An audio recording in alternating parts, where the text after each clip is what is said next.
Advanced warehousing really beefs up the whole notion of transfer orders, where we now have much better lead time management and work tracking through when I'm sending material from one warehouse to another or from one site to another. Better labeling, better documentation, and again, this whole concept of work and having visibility and ownership around it. It's all about the work, right? Whenever we get to talk about material handling, it's all about the work. This is a work label coming out of advanced warehousing, where we're looking at what is the pick and what is the put.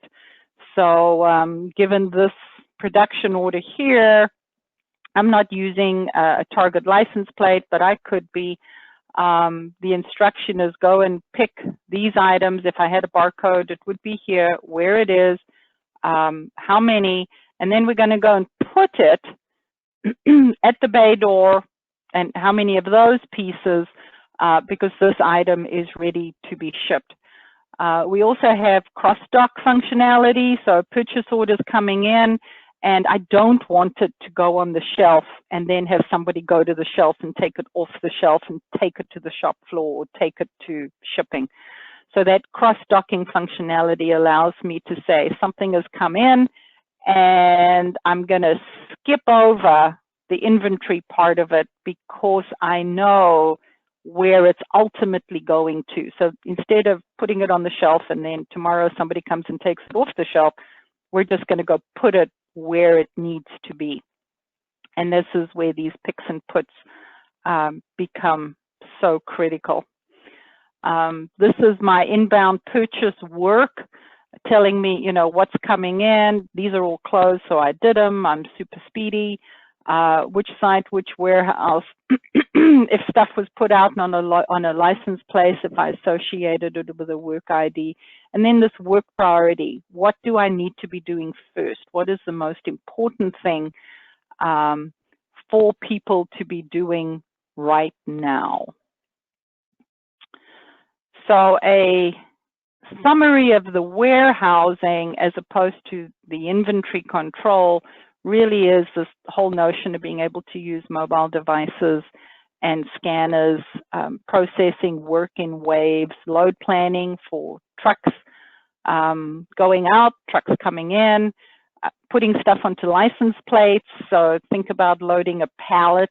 So I have, you know, 32 different items on a pallet, and then I can associate a license plate with that pallet. So I just scan the license plate. I don't have to pick through the pallet and unpack it to figure out, you know, what's going on inside of it.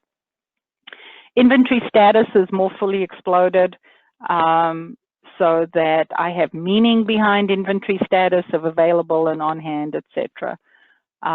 Being flexible with my work creation, depending on the item, depending on the warehouse, etc.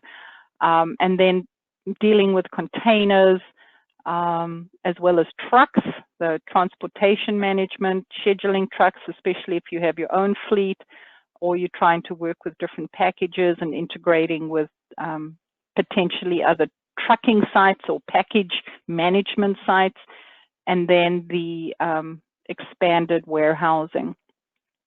So what D365 has done is taken that basic inventory module and then created another module that sits separate but on top of it for warehousing that is giving us these layers of extra functionality. So what we're seeing a lot of people do is they're starting out implementing inventory control, and then they're feeding in pieces of warehousing as their implementation gets a little bit more mature and they get a little more stable on a new platform. Until they are running around with scanners and handheld devices, as well as using all of the new screens and information dashboards for the recognition of the volatile nature of inventory.